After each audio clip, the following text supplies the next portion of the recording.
destituido es echado fuera. O sea, si usted está en una casa y es destituida, váyase, no pertenece más a la casa. Entonces, cuando dice que está destituido de la gloria de Dios, es que usted no estará en la gloria de Dios. Y eso es eternamente. Por lo tanto, la palabra nos enseña en Isaías 53:6 que Cristo pagó el precio para poder volver a estar en la gloria del Padre.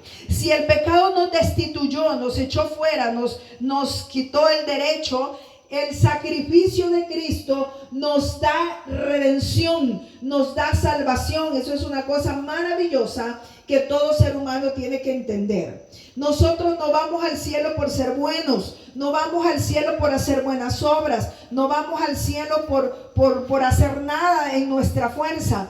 Vamos al cielo porque Cristo pagó el precio que tenía que pagarse por nuestro pecado, y por lo tanto, cuando yo creo, esto es importante, cuando yo creo en eso, cuando yo confieso esa verdad, entonces yo soy restituido, soy salvo por la gracia.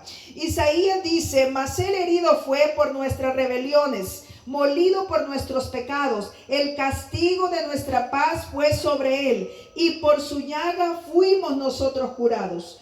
Todos nosotros, dice Isaías 53:6, todos nosotros nos descarriamos como ovejas, cada cual se apartó por su camino, mas Jehová cargó en él, en Cristo, el pecado de todos nosotros. Isaías dice que todos nosotros, o sea, todos los seres humanos, nos descarriamos. ¿Y sabe lo que es descarriado? Las ovejas descarriadas, decían en la cultura en la que se escribe la Biblia, porque la Biblia no tiene un contexto cultural nuestro, por eso hay palabras que no nos hacen clic. Pero para allá la gente dice: ay, la oveja descarriada es la oveja que se salió del rebaño y que no está sujeta a las reglas del pastor. Por lo tanto, eso es un descarriado. Así que si todos nos descarriamos, es porque todos nos salimos de la voluntad del Eterno y cada uno hizo lo que le dio la gana. Eso significa, o sea, cada quien hizo lo que quiso, ¿verdad? Por eso unos roban, otros asesinan, otros violan, otros mienten, otros engañan, otros hacen tanta cosa que hace la gente. Entonces la palabra dice: todos nos descarriamos. Aquí no hay ni uno que no se haya descarriado, porque si usted no asesinó, mintió, porque si no mintió, envidió, porque si no envidió, tuvo pensamientos de lujuria, porque si no tuvo pensamientos de lujuria, tuvo pensamientos de venganza. Pero no hay nadie que esté libre, ¿verdad? Todos, dice la palabra, nos descarriamos, nos apartamos de la voluntad y el propósito del Eterno. Por lo tanto, necesitábamos a un Salvador, necesitábamos a uno que pagara el precio.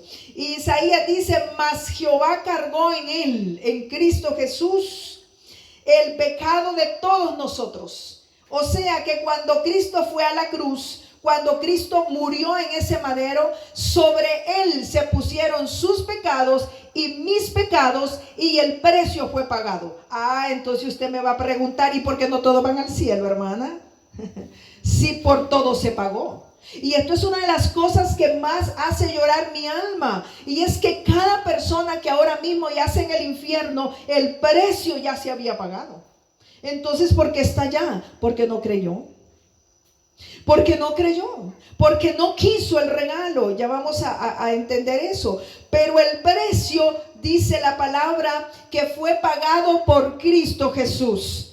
Por lo tanto, amigo, usted que me escucha y que tiene ese miedo de que no sabe para dónde va cuando se va a morir, pues yo quiero decirle que el precio de su pecado ya está pagado, pero usted necesita aceptar el regalo. Porque aunque ya está pagado, es su decisión si lo acepta o no. Por esa razón, hay gente en el infierno, aunque el precio de su pecado ya estaba pagado. Qué increíble.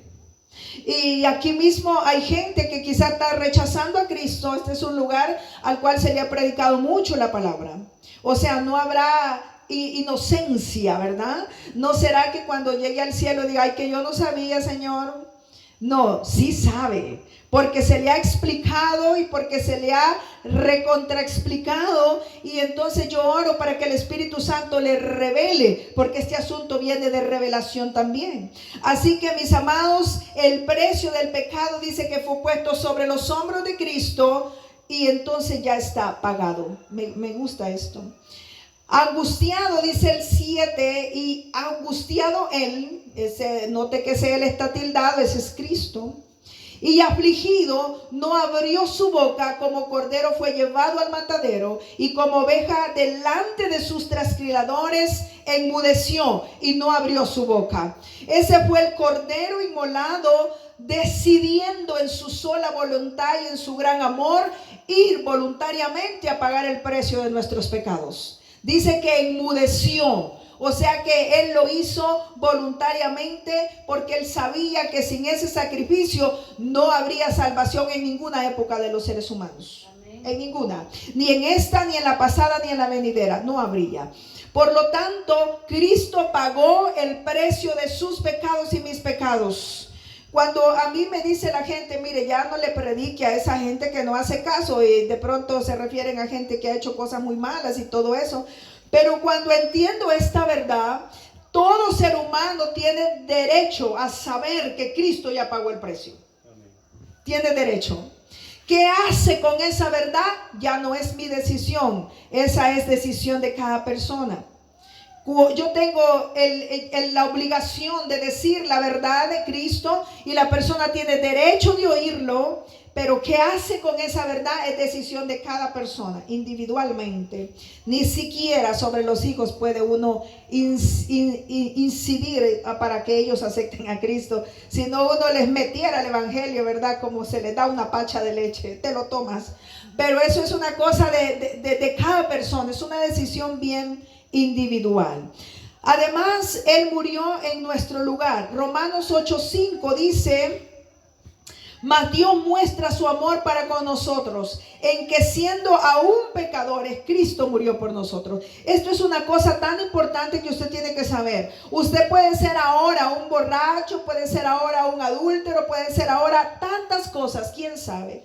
Pero yo quiero decirle que en esa condición Cristo murió por usted. O sea, Cristo no dijo, no, yo por ese borrachito no muero, si es que ni caso hace. No, yo por esa niña no muero, no hace caso. No. La palabra dice que más el Eterno mostró su amor para con usted y conmigo, en que aún siendo pecadores, estando en esa condición tan desagradable, Cristo nos amó y murió igual por usted y por mí. Si usted dice que nadie lo ama, eso es mentira. Cristo lo amó y lo ama y lo amará, y usted no se perderá porque Cristo no le amó. ¿Cómo es la cosa? Usted se perderá no porque Cristo le amó si lo rechaza, sino porque usted rechazó el amor que Cristo le tenía, pero Él lo amó siempre. Esto es fuerte, ¿verdad? Cristo le amó siempre, pero el que se fue de esta tierra sin Cristo, Cristo le amó hasta el último suspiro. Si se perdió fue porque Él no quiso el amor que le daban. Cristo nos amó aún cuando éramos pecadores. Cristo te ama a pesar de lo que tú haces ahora, que por supuesto está mal, que a Cristo no le agrada, pero Cristo amará su alma hasta el último suspiro de su vida. Poderoso es el amor de Cristo Jesús. En 1 Timoteo 2:6 dice: el cual, hablando de Dios, hablando de Cristo, se dio a sí mismo en rescate por todos, de lo cual se dio testimonio a su debido tiempo. Cristo se dio, dice la palabra, a sí mismo. Se ofreció como el sacrificio, el único sacrificio que podía satisfacer la ira del Eterno por mis pecados y sus pecados. Así que Cristo voluntariamente se dio para que ningún hombre se pierda, sino que todos procedan al arrepentimiento. Mire qué cosa más increíble esto. Todos los hombres tienen la misma oportunidad. Y es tan poderoso que cuando nosotros vamos a culturas, o uno escucha culturas donde no se puede llevar el evangelio porque no sabemos la lengua, porque no nos dejan entrar abiertamente, pero Cristo se revela en sueño, se revela de mil maneras para que la gente no tenga excusa y sepa que Él le amó y le amará, y hay una oportunidad para todo ser humano donde quiera que esté. Bendito sea el Señor. Y además allí en Hebreos 2:9 dice la palabra: y no por sangre de macho cabrillo ni de becerro, sino por su propia sangre, entró una vez y para siempre al lugar santísimo, y habiendo obedecido y habiendo obtenido, eterna redención. Jesucristo es el sumo sacerdote que entró una vez y para siempre al lugar santísimo. Usted ha leído el Antiguo Testamento y todo lo que era figura de Cristo dice que el sumo sacerdote entraba una vez al año para ofrecer sacrificio por él y por el pueblo, y debía entrar en absoluta santidad, porque si entraba en pecado tenía que tener una cuerda amarrada a él para que le alaran, porque iba a morir ahí, y el que entrara a sacarlo también iba a morir, porque estaba la presencia del Todopoderoso, que es santa y es santa, y nunca podrá ser violada su santidad, su señorío y su grandeza. Esa es una de las razones por las cuales lo amo más, porque siendo Él tan poderoso, tan santo, nos amó y está interesado en nosotros.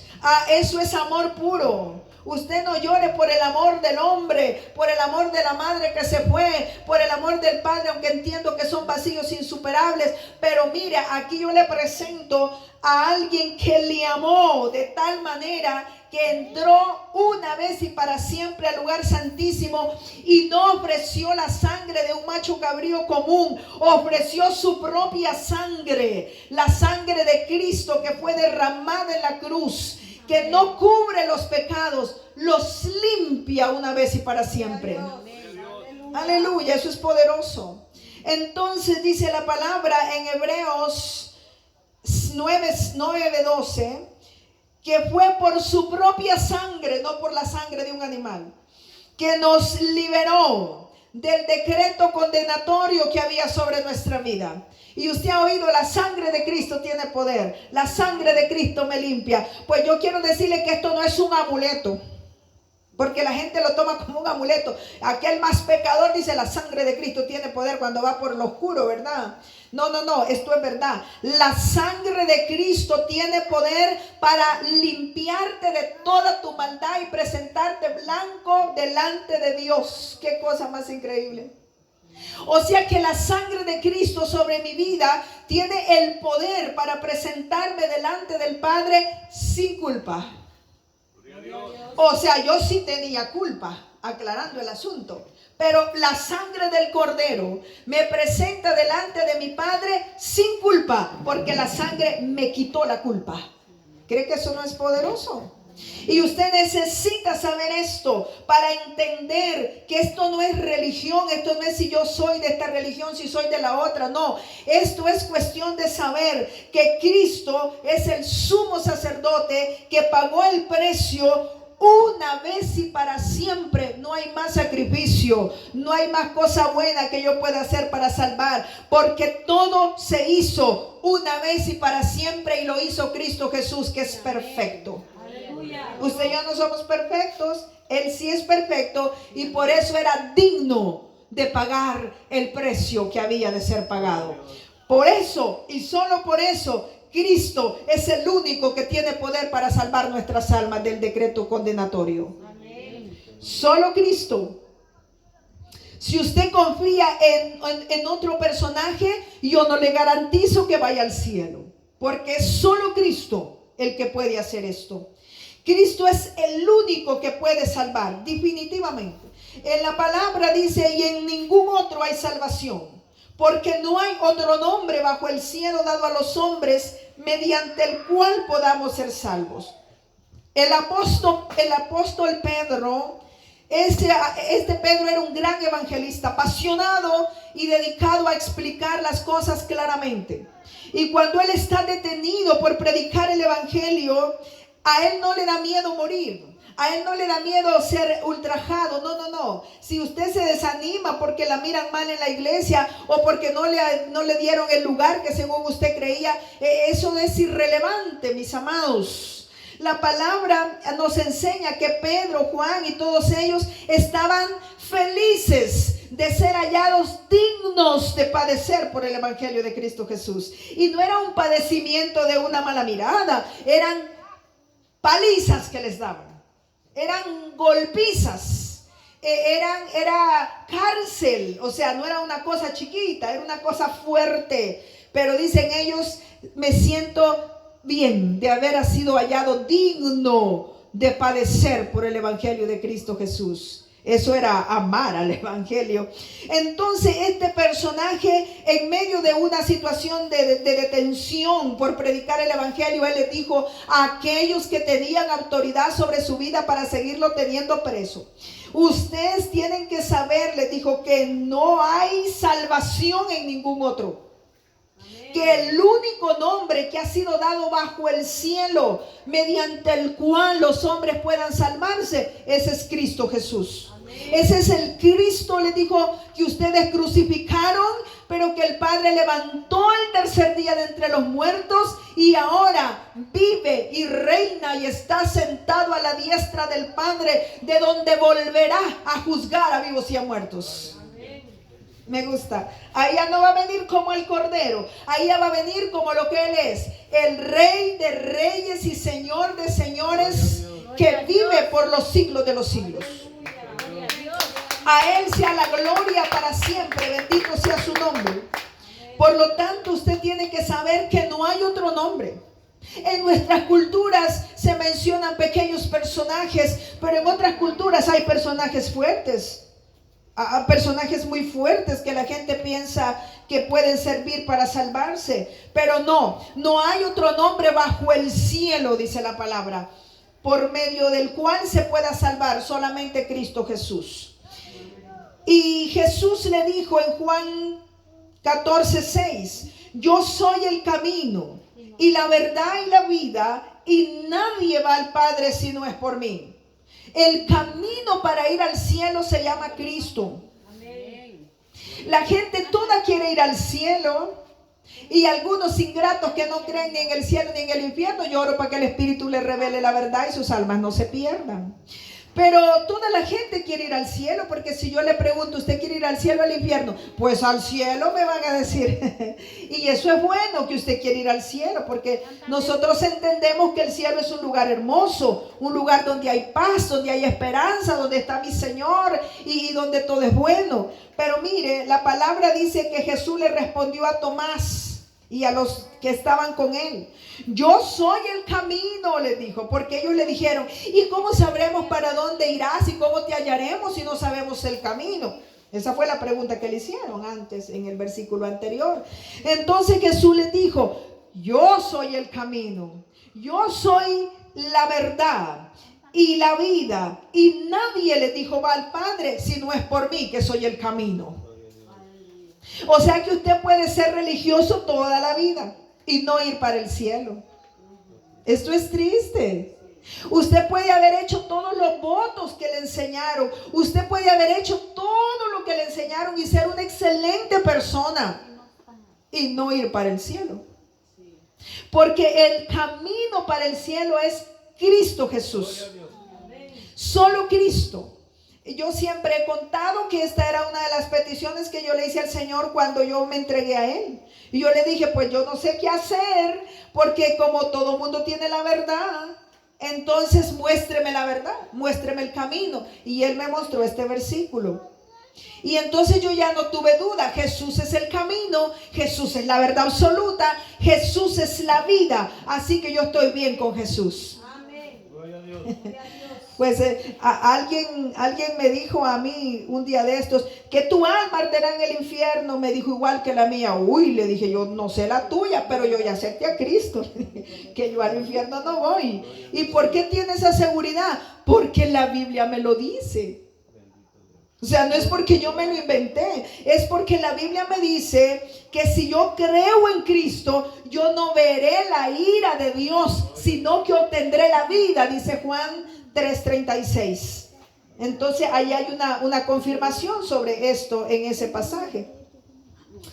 Y veamos en Juan 11:25, Jesús le respondió a Marta: yo soy la resurrección, Marta le dijo, y la vida, y el que cree en mí, aunque esté muerto, vivirá. Esta promesa es real y se va a cumplir tal como está escrita, porque no es mía, sino es de Cristo. Cuando yo creo en Cristo y entiendo que Cristo es el camino y me muero en esa esperanza, Jesús dijo: Marta, todo aquel que murió en la esperanza, aunque esté muerto físicamente, vivirá, porque murió en la esperanza de la resurrección. Por eso la Biblia dice que todo el que murió en la esperanza, cuando suene la final trompeta, se va a levantar primero, porque esos huesitos que están ahí tienen una promesa, y es que se levantarán cuando oigan la voz de su dueño.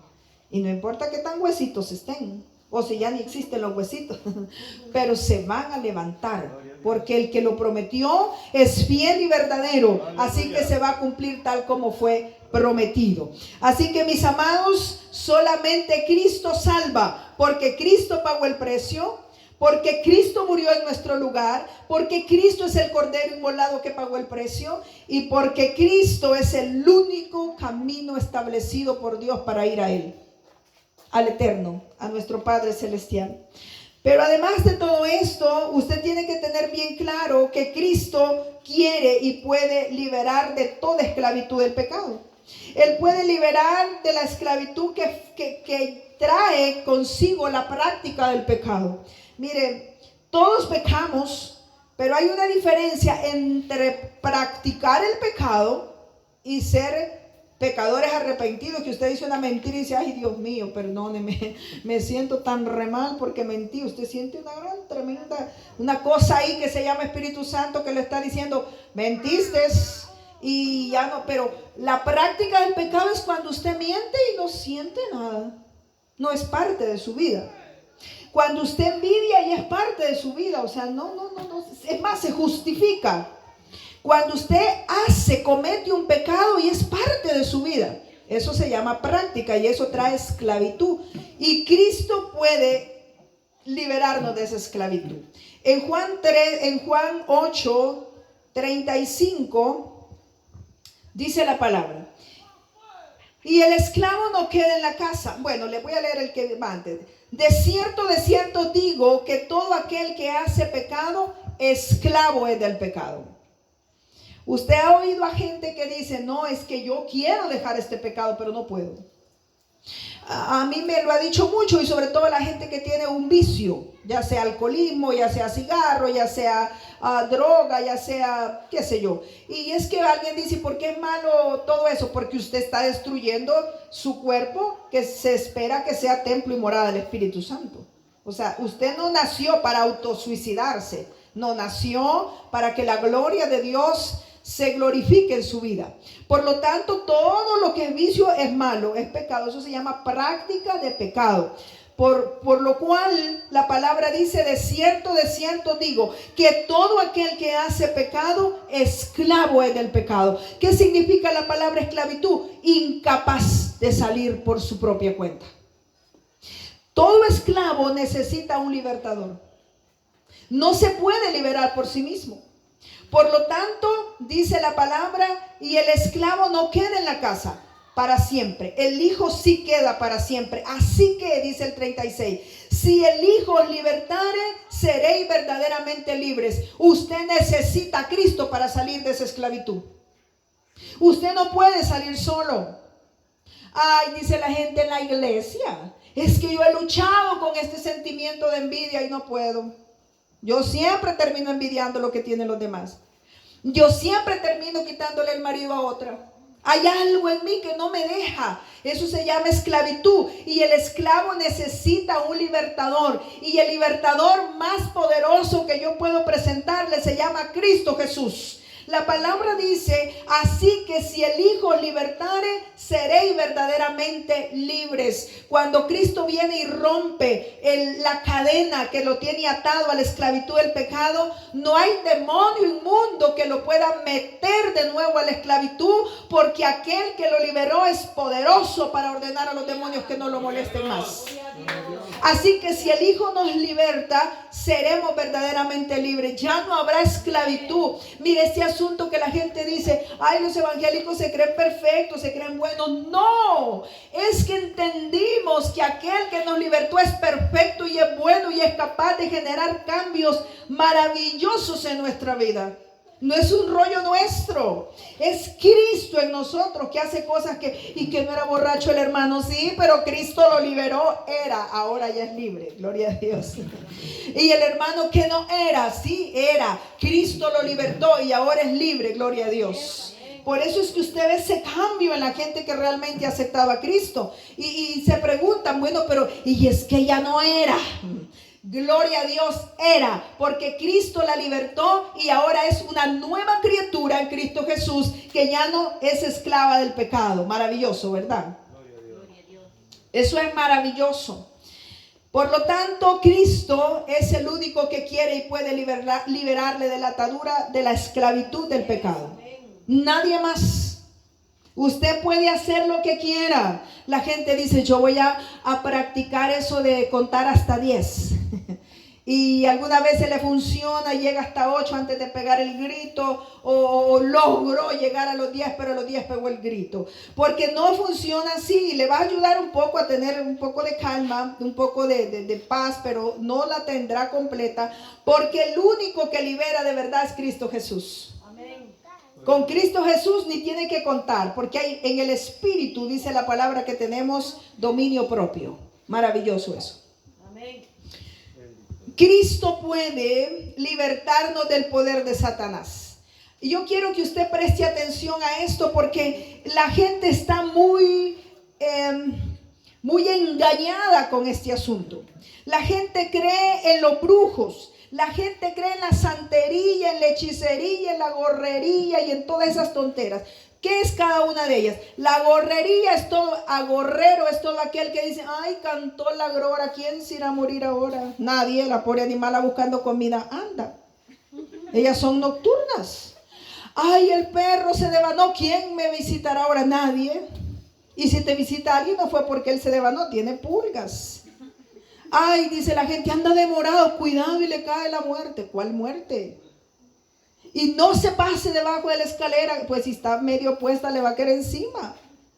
En fin, usted ha oído tantas cosas, ¿verdad? Eso se llama agorrería, ¿está bien la palabra? Agorero. Ahora viene la brujería. ¿Cuál es la brujería? Es cuando un fulano verdadero o falso, ya sea que de verdad haya pasado el proceso de las tinieblas para ser brujo, o ya sea que se inventó que es brujo para hacer dinero, pueden hacer los dos casos, se autodenomina brujo. Y entonces la gente va y le paga plata y le dice, mire, haga que el fulano me ame. Y entonces el brujo hace un menjure allí, se lo da, y quién sabe qué le va a hacer. Y usted va y dice, hoy se amarré al fulano. ¿Qué va a andar amarrando? Nada, porque todo lo que viene de las tinieblas malo es, y malo será el resultado. Pero lo que sí habrá logrado es abrir puertas a los demonios para que le sigan haciendo daño. Va el brujo y después mira sustos en la casa. ¿Y qué quería si fue a llamar a los demonios? Porque lo que cuenta en esto es la fe suya. Así que Cristo tiene el poder para deshacer toda obra de las tinieblas. En Marcos 8:34 al 36 encontramos la historia de un endemoniado. Y dice la palabra que este era un muchacho que el diablo lo tenía poseído. Eso ya no es brujería, eso es posesión demoníaca, que también hay. ¿Y por qué se da la posesión demoníaca? Porque usted lo llamó. Porque a usted se le ocurrió la mala idea de jugar la Martita, de jugar Ouija, de jugar el Charlie, de jugar toda esa basura que usted ni cuenta se ha dado, y sus criaturas allá en la escuela lo juegan. Y de pronto no pueden dormir y usted dice, ¿qué le pasa al niño? Pues ya se fue a traer un demonio. Así funciona esto. Entonces, las posesiones demoníacas son reales. dice que este demonio poseía al niño y lo echaba al agua, lo echaba al fuego y lo quería matar. Y Jesús le dijo, dice el 23, si puedes creer, el que cree todo le es posible, le dijo al papá del niño. E inmediatamente, dice la palabra, el padre del muchacho clamó y dijo, creo, ayuda a mi incredulidad. Y cuando Jesús vio que la multitud se agolpaba, o sea, estaban ahí metideando, porque a la gente le encanta el espectáculo. Si yo le pusiera la mano a usted y usted empieza a brincar, este lugar estuviera lleno. Y no les importaría si de cuál es la razón por la que usted brinca. No les importaría eso. Lo que les importaría es que usted brinca. Y estaría lleno, porque la gente quiere saber, quiere curiosear, pero no quiere cambiar. Entonces dice que la gente se agolpaba porque es que querían ver, ¿verdad?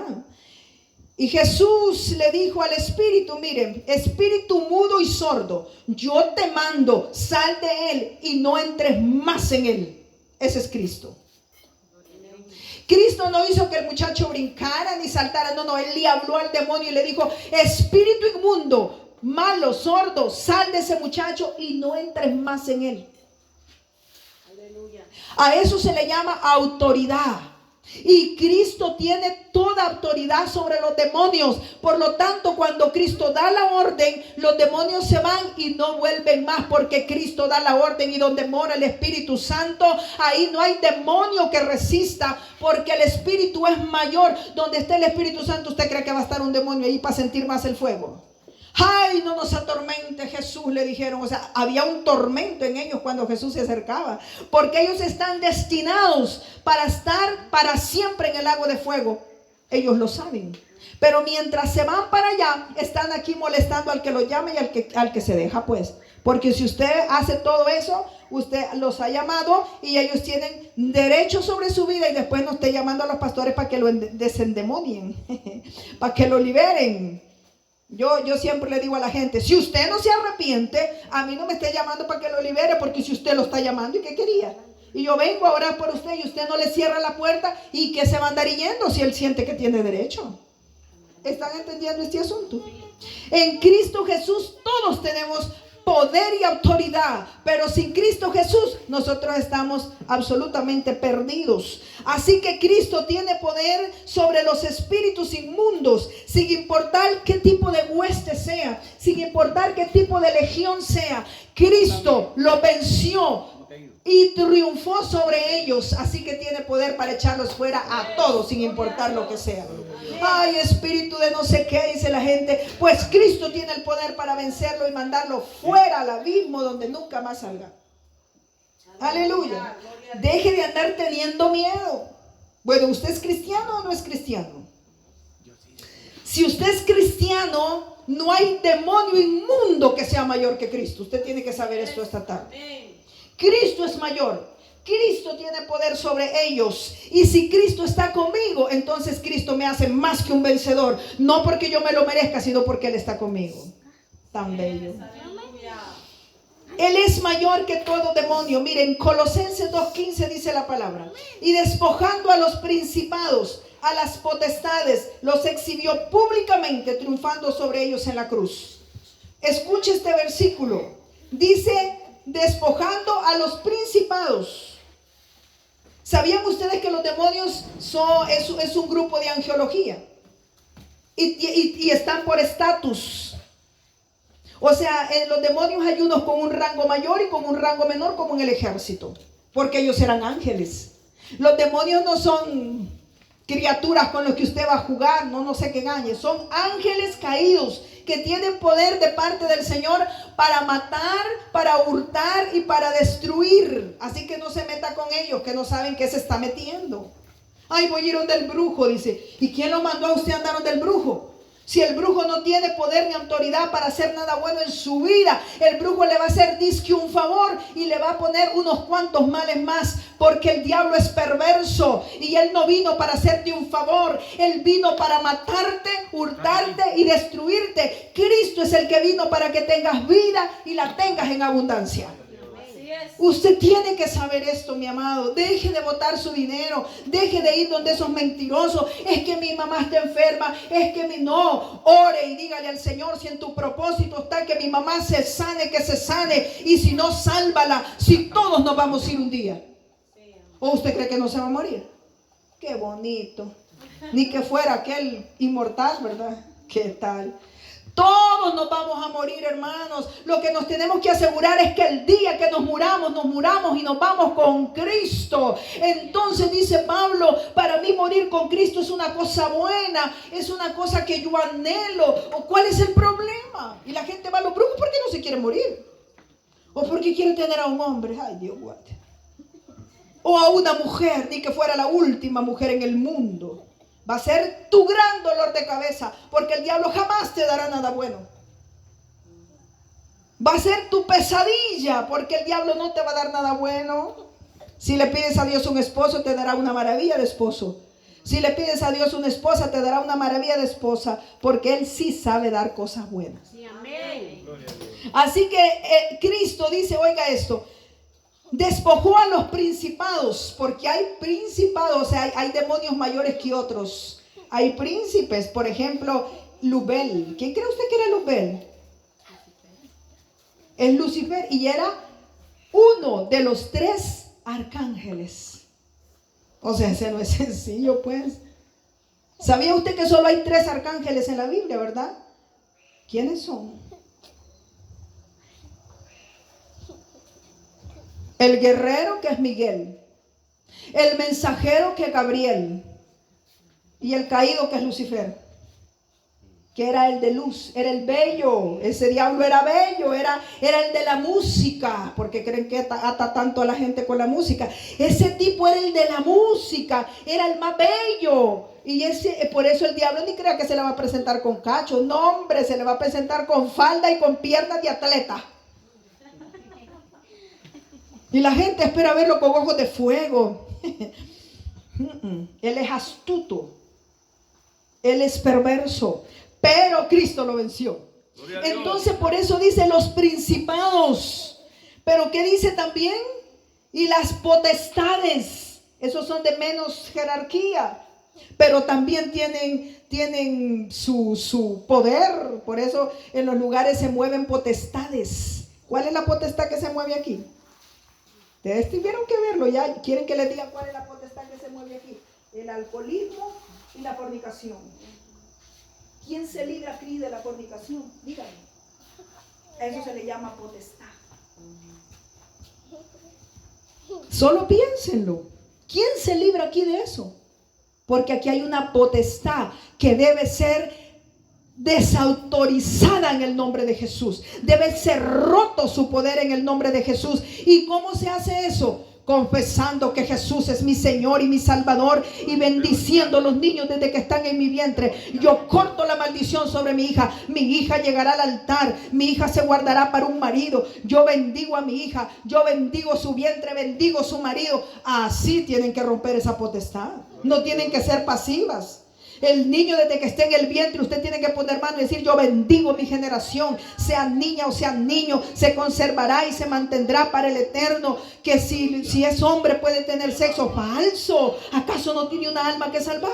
Ay, que si es mujer. No, mujer o hombre tiene que guardar su alma en santidad para recibir la bendición del eterno y romper toda autoridad sobre las huestes que se posesionan en un lugar, porque alguien las dejó posesionarse, porque alguien les abrió puertas. Pero poderoso es Dios para que venga una generación ungida por el Espíritu Santo para cerrar las puertas, para romper toda cautividad y para que las almas sean libres. Por eso la niñez es importante, y la gente debe entender la bendición de la escuela bíblica. Y no es solo la escuela bíblica, es usted en su casa. Si ya es cristiano, asegúrese de que nadie va a tocar a ese niño indebidamente. Asegúrese de que nadie va a dañar su alma, porque así se rompe las potestades en Cristo Jesús. Así funciona esto. Si no, vendrán las nuevas generaciones y caerán en las garras de la potestad que está triunfando en ese lugar, porque alguien la dejó triunfar en este lugar. Pero también puede haber un remanente en Cristo que le corte las alas a esa potestad y no tenga más autoridad sobre las nuevas generaciones. Eso lo hace Cristo Jesús, porque no son las mismas potestades en todos los lugares. Hay otras potestades en otros lugares y son bien evidentes los pecados. Son bien claras las acciones que generan esas potestades en la vida de la gente. Y lo que yo les mencioné aquí, analícenlo. Analícenlo si no es cierto. Es una maldición que se tiene que romper en el nombre poderoso de Cristo Jesús. Y usted puede empezar por romperlo sobre sus hijos, sobre sus nietos. Bendígalos, declare que no serán arrastrados por lo que han sido arrastrados el resto. Bendígales, no les diga cosas que no debe, y bendiga las generaciones nuevas y declare que son para Cristo Jesús. Sí, amén. Y pida perdón por su pecado. Y pida perdón por el pecado de su comadre, de su compadre, de su tío, de su sobrino. Pida perdón, porque así también se le rompe toda autoridad al enemigo, pidiendo perdón. Usted, como el líder de la casa, el papá, el abuelo, diga: Padre, yo le pido perdón por mi pecado, por el de mis hijos, por el de mis padres, por el que ya se murieron, lo ofendimos, perdónenos y traiga la lluvia de bendición a este lugar. Amén. Tenemos que ser agresivos en el mundo espiritual. Sí, no tenemos que ser pasivos y ver como: ay, otra niña loca, dice la gente. No, nadie nació así. Eso es una potestad que está en ese lugar y la gente no lo ha entendido y empuja a la gente a cometer los mismos errores de los demás. Y el demonio feliz, ¿verdad? Ese diablo ha de estar por ahí riéndose. Que el Señor lo reprenda. Amén. Jesús tiene potestad sobre todos los demonios y la capacidad para desautorizarlos. Él los exhibió, dice la palabra, públicamente, y triunfó sobre ellos. ¿Qué significa triunfar sobre ellos? Los venció. Gloria a Dios. Lo venció, lo desautorizó. Por eso los demonios, cuando saben que una persona llega y dice: en el nombre de Jesús, yo te desautorizo, yo te ato, te reprendo y te mando fuera, te envío al abismo, los demonios saben que se van. Porque no es la persona, es Cristo en la persona. Y por supuesto, asegúrese de vivir en santidad. Pues tampoco va a andar pecando ahí diciendo: yo ato a los demonios. No los va a atar. Los demonios me van a burlar de usted. La santidad es importante. Y la santidad no es que yo soy perfecta y nunca me equivoco. No, la santidad es que yo cada día me consagro para el Señor. Cada día yo procuro ir siendo mejor. Y se puede. El apóstol Pablo dijo que se puede. En Cristo se puede. Así que, mis amados, Él es mayor que todo demonio, lo declara Colosenses 2:15. Pero Cristo también tiene el poder para sanar, me encanta esto, de todas las dolencias que Satanás ha traído al corazón del ser humano. Cristo salva, ¿se acuerdan, verdad? Cristo libera. No hay demonio que permanezca donde Cristo está. No hay demonio inmundo que sea mayor que Cristo. Por lo tanto, deje de ir al brujo. ¿Y qué va a hacer el brujo, por favor? Si el brujo es siervo del diablo, usted necesita venir a Cristo, que Cristo venció a los demonios y por tanto es mayor que los brujos, porque los brujos solo son simples sirvientes de un demonio caído. Usted y yo somos los hijos y las hijas del Todopoderoso, del que vive y reina, del que creó a los demonios, y por cuanto se rebelaron los mandó allá al abismo. O sea, Él es mayor que ellos. Gloria a Dios. Eso como no es muy difícil de entender, ¿verdad? Él los mandó al abismo, Cristo los venció públicamente, los desautorizó. Entonces, ¿con quién yo debería de estar? Con el vencedor, mis amados. ¿Y qué hago yo con un demonio vencido que lo único que le espera es una eternidad de esclavitud? Cuando la gente me dice: ay, que yo soy pobre, yo digo: momento, pobre es el diablo que no tiene esperanza. Nosotros somos bendecidos, somos gente que tiene a Cristo, y si no lo tiene, pues usted hoy lo puede recibir, porque eso es por fe. Mire, la palabra dice en Lucas 4:18: el Espíritu del Señor está sobre mí, por cuanto me ha ungido para dar buenas nuevas a los pobres. Me ha enviado a sanar a los quebrantados de corazón y a pregonar libertad a los cautivos y vista a los ciegos y a poner en libertad a los oprimidos. Ese es Cristo. Yo les dije que hay huestes, ¿verdad? Que oprimen, y miren, yo les voy a contar una cosa. Una de las cosas más impresionantes que yo viví es que de donde yo soy, nadie acepta a Cristo ahí. Y eso es cierto, hay una potestad del infierno ahí. Que cuando el Señor me mandó a mí a predicar a ese lugar, yo no quería ir. Jamás quería ir yo ahí. Y yo le dije, no. Búsquese a otro, papá. Le dije, pero es que yo allí no voy a ir, allá usted no lo quiere. Y a mí menos. Y entonces Él, como es soberano, ¿verdad? Y ustedes saben lo que es ser soberano. Si usted no quiere, Él lo manda, porque Él es el que manda. Entonces me mandó. Pero antes me reveló a dónde me mandaba. Uy, la cosa más horrible que yo he visto. Yo tuve un sueño. Esto no es Biblia, esto fue mi sueño, para que no se confunda. Y entonces yo miré ese lugar y toda la gente del lugar estaba en una planicie. Y en esa planicie estaban reunidos como si hubiera habido una convención, ¿verdad? Pero rodeando a toda la gente habían tantos demonios fuertes como soldados romanos, con unos tremendos látigos en las manos con puntas de hierro. Y cuando la gente intentaba salir de aquel lugar, los demonios lo hacían volver al lugar. Y yo prediqué 2 años ahí y no se convirtió nadie. Y entonces yo dije, ¿para qué me mandaste aquí? Estoy tan frustrada. No se convirtió nadie. Y entonces yo entendí. Ahora, vea el fenómeno que ha pasado en ese lugar. Hay mucha gente que se ha convertido de ahí, pero se ha tenido que ir de ahí. Se convierten en los Estados Unidos, se convierten en San Salvador, se convierten en cualquier lugar a donde Dios los lleva, pero no ahí. ¿Cómo la ve usted? Allá hay una hueste tan fuerte que se necesita gente de Dios ungida que vaya y en el nombre de Jesús pida perdón por el pecado de nuestros antepasados, pida perdón por todos esos brujos inmundos que maldijeron la tierra y rompan las cadenas y liberen las almas y no sigan muriendo las generaciones, porque ese lugar es de muerte. En este régimen se han llevado más de 200 gentes de ese lugar. Mujeres, jóvenes, hombres, viejos. Porque allá hay una hueste que vino para matar, hurtar y destruir. Pero yo quiero que usted entienda, Cristo tiene poder para deshacer las obras del diablo. Cristo tiene poder para libertar a los cautivos. Esa gente estaba cautiva de Satanás, sigue cautiva de Satanás. Cuando usted